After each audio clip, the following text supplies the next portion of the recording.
ఓం నమః శివాయ నమః శివాయ నమః శివాయ. ప్రజలందరికీ నమస్కారం. 2025 నూతన సంవత్సరం అందరికీ శుభాకాంక్షలు. ధనుసు రాశి ఫలితాలు. ఈ ధనుసు రాశి వాళ్ళకి స్థితిగతులు ఎలా ఉన్నాయి, యోగ నక్షత్రం ఎలా ఉంది, స్థానబలం ఎలాగుంది, సాధించే పనులు ఎలా ఉన్నాయా అనేది ఇప్పుడు మనం తెలుసుకోబోతున్నాం. మరి ఇలా జాతక యోగంలో చూసుకుంటే ముఖ్యంగా ఈ ధనుసు రాశి వాళ్ళకి ఏదైనా ఆలోచించి రాంబాణం మాదిరిగా ఒకటే బాణం వదులుతారు. ఆ బాణం కరెక్ట్గా వాళ్ళకి సెట్ అవుతుంది, గుచ్చుకుంటుంది. ఇలా ఎక్కడ వదలాలో అక్కడే వదులుతారు.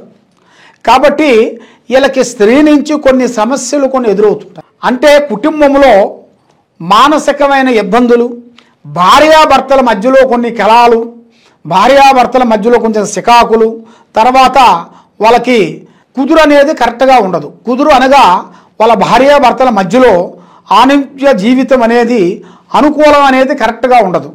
దాని వలన వీళ్ళకి ముఖ్యంగా ఏమవుతుందంటే ఏ కార్యక్రమం చేసినా, ఏ పనికి పోయినా ఏదో ఒక సమస్య ఎదురు కావటం, మనశ్శాంతి లేకుండా ఉండటం, సాయం చేస్తున్న వాళ్ళు ఇబ్బంది చేయటం, అలాంటి సమస్యలు ఎక్కువగా కనబడుతున్నాయి. ముఖ్యంగా వీళ్ళకి శత్రువులతో చాలా ఇబ్బందులు ఎదురయ్యే మార్గాలు కనబడుతున్నాయి. మరి బంధుమిత్రులతో కొన్ని ఇబ్బందులు, మనకి నమ్మిన వాళ్ళ నుంచి లేనిపోయిన కొన్ని సమస్యలు ఎదురు కావటం, ఇలాంటి కొన్ని సమస్యలు ఎదురవుతున్నాయి. మరి ఇలా జాతక యోగంలో చూసుకుంటే అకస్మాత్తుగా ధనప్రాప్తి యోగం అనేది ఇలా జాతకంలో రాబోతుంది. అది వీళ్ళు ఊహించని అదృష్ట యోగం అనేది వస్తుంది. మరి వీళ్ళకి కొంత విదేశాలు వెళ్ళాల్సిన యోగం అనేది రాబోతుంది. కొంత బయట దేశం వెళ్ళి వ్యాపార బిజినెస్లో కానీ, ఉద్యోగ రంగాలలో కానీ, చేసే ఫీల్డ్లో కానీ వాళ్ళ నుంచి కాకోకుండా వాళ్ళు చేసే డిపార్ట్మెంట్ల నుంచి కానీ వెళ్ళి కొన్ని కార్యక్రమాలు పూర్తి చేసుకొని కొంత అభివృద్ధిగా రావాల్సిన టయప్రాప్తి అనేది ఇలా జాతక యోగంలో అనేది దగ్గరికి వస్తుంది. మరి ఇలా జాతక యోగంలో చూసుకుంటే స్త్రీ నుంచి కొన్ని సమస్యలు ఎదురే మార్గాలు రాబోతున్నాయి.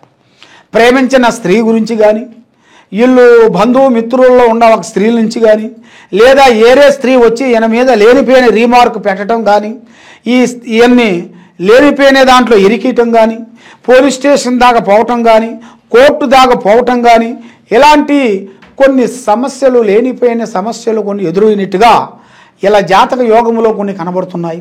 మరి ఇలా జాతక యోగంలో కనబడిన దాని వలన ఆ సమస్యలు తీరాలంటే ముఖ్యంగా వీళ్ళు ఏ కార్యక్రమం చేసినా కూడా ముందుకు రాకోకుండా బ్రేక్ అయిపోతుంటుంది. మరి ఎందువల్ల అవుతుంటుంది అంటే వీళ్ళు ఎన్నో రోజుల నుంచి ఎన్నో కష్టపడుతుంటారు, ఎంతో డెవలప్మెంట్ చేయాలనుకుంటారు. కానీ ఆ డెవలప్మెంట్ చేసే దానికల్లా ఎవరో ఒకడు వచ్చి వీళ్ళని ఇబ్బంది పెట్టి మనశ్శాంతి లేకుండా చేస్తారు. స్త్రీ రూపమైన కానీ, పురుష రూపమైన కానీ, ఆడవాళ్ళ నుంచైనా కానీ, మగవాళ్ళ నుంచైనా కానీ లేనిపోయిన చికాకులు, లేనిపోయిన ఇబ్బందులు ఎదురయ్యే మార్గాలు కనబడుతున్నాయి. కాబట్టి మీరు ఇప్పుడు ఏ కార్యక్రమం చేయాలనుకున్నా, ఎటు పోవాలనుకున్నా కూడా పెద్దవాళ్ళ ఆశీర్వాదము చాలా ఇంపార్టెంటు, అమ్మా నాన్న ఆశీర్వాదం చాలా ఇంపార్టెంట్ తీసుకోవాలి. ఏ నిర్ణయమైనా కానీ, ఏ కార్యక్రమైనా కానీ ముందే మన విషయాలని, మన ప్లానింగ్ని ఎవరికీ చెప్పి చేయకూడదు. ముఖ్యంగా వీళ్ళు చేయాల్సిన విధానం ఏమిటంటే ముఖ్యంగా ఆ గోమాతను వీళ్ళు ఎక్కువగా పూజించాలి.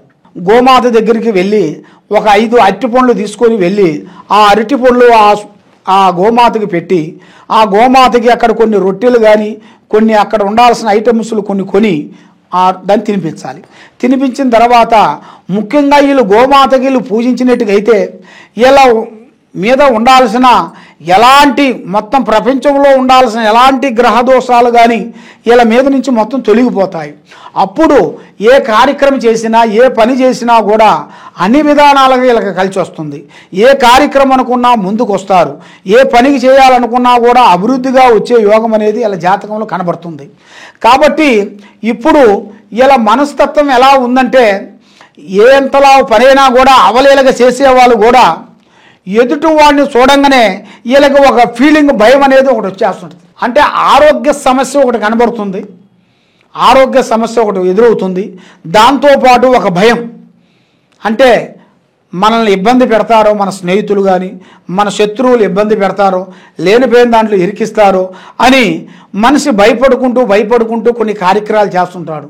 కానీ మానవ జీవితం ఇవాళ ఇంట్లో రేపు మట్లో, ఇవాళ ఇంట్లో రేపు మట్లో, మానవ జీవితం చెప్పలేం. కాబట్టి మరి ఎన్ని రోజులు మనం సస్తూ బతుకుతూ భయపడుకుంటూ బతుకుతాం. అందువల్ల మీరు ఏ కార్యక్రమం చేసినా ధైర్యంగా చేయండి. భగవంతుని మీద మీరు భారం పెట్టండి. భగవంతుడు పూజా కార్యక్రమం చేయండి. మీరు ఏ కార్యక్రమం చేసినా, ఏ పనికి వెళ్ళినా, ఎక్కడికి పోయినా అన్ని విధానాలుగా మీకు బాగుండాలి అంటే మీ మీద ఉండాల్సిన కొన్ని దోషాలు కొన్ని కనబడుతున్నాయి. ఆ దోషం వలన కొన్ని కార్యక్రమాలు మీకు ముందు కాకుండా అయిపోతుంది. కాబట్టి మీకు ఆ భగవంతుడు బలం, పూజా బలం, జయ శ్రీరామ్, ఆ జయ శ్రీరాముని మీరు పూజించాలి. దాంతోపాటు శనివారం రోజు శ్రీ వెంకటేశ్వర స్వామి ప్రార్థన చేయాలి. దాంతోపాటు మంగళవారం ఆంజనేయ స్వామి గుడికెళ్ళి తమలపాకులతో మీరు పూజా కార్యక్రమం అక్కడ చేయాలి. తర్వాత సోమవారం రోజున శివుడికి ఆయనకి తప్పకుండా దీపారాధన చేయాలి. దాంతోపాటు మృత్యుంజయ పారార్థన చేయాలి. ఆ శివయ్యకి మృత్యుంజయ పారార్థన పూజా కార్యక్రమం దాంట్లో మీరు పాల్గొనేట్టుకైతే మీ కుటుంబము ఆరోగ్యాలతో మనశ్శాంతి చేయాల్సిన కార్యక్రమం అన్నీ మీకు అభివృద్ధిగా పొందాలి అంటే మీ మీద ఉండాల్సిన ఈ గ్రహదోష నిబంధన అనేది తొలిగితేనే మీరు ఏ కార్యక్రమం అనుకున్నా కూడా విజయవంతం అనేది అవుతుంది. లక్ష్మి నిలబడుతుంది. చేసే కార్యక్రమాలు అభివృద్ధి అవుతాయి. కాబట్టి ఎన్నో రోజుల నుంచి కొన్ని కార్యక్రమాలు కొన్ని బ్రేక్ అయిపోయిన కొన్ని కార్యక్రమాలు ఇప్పుడు కొన్ని వెలుగులోకి వస్తాయి.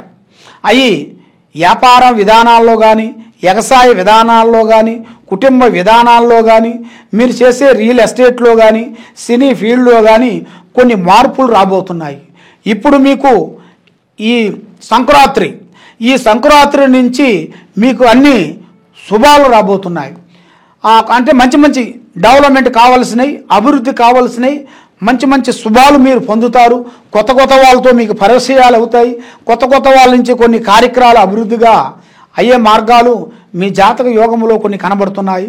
కాబట్టి ఏ కార్యక్రమం చేసినా కొంచెం చూసి అడుగేయాలి. తొందరపాటు అనేది వద్దు. నిదానమే ప్రధానము. అన్నిటికన్నా ముఖ్య కారణం ఏమిటంటే మీ మీద ఉండాల్సిన ఈ శని దోష నివారణ శాంతం చేయించుకుంటే మీరు తప్పకుండా కుబేరులు అవుతారు. మరి మీకు ఆ దరిద్ర దోష నివారణ పోవాలి అంటే మీకు ఎలాంటి సమస్య ఉన్నా కూడా ఈ కింద ఉండాల్సిన నెంబర్కి మాకు సంప్రదించినట్టుగైతే మీ పేరుని బట్టి, మీ సమయాన్ని బట్టి, మీ జాతక భవిష్యత్తుని బట్టి ఎలా ఉందా అనేది చక్ర బరాటు వేసి చూసి అన్ని సమస్యలకి ఒక కారణం అనేది దొరుకుతుంది. అన్నిటికీ ఒక సమస్య అనేది ఉంటుంది. ఏ సమస్యకైనా కూడా ఒక మార్గం అనేది ఉంటుంది. ఆ మార్గాన్ని మీరు తెలుసుకునేట్టుగైతే మీరు మంచి మార్గంలో పోగలుగుతారు. లేకపోతే మీరు తప్పుడు దారిలో పోయినట్టుగైతే దానివల్ల చాలా సమస్యల్లో కొంచెం ఇరుక్కబోయే మార్గాలు కొన్ని కనబడుతున్నాయి. కాబట్టి ఈ కింద ఉండాల్సిన నెంబర్కి నాకు సంప్రదించినట్టుగైతే మీకు ఏ సమస్య ఉన్నా కూడా మేము చూసి చెప్పగలుగుతాం. సర్వే జనా సుఖినో భవంతు. ఓం నమః శివాయ.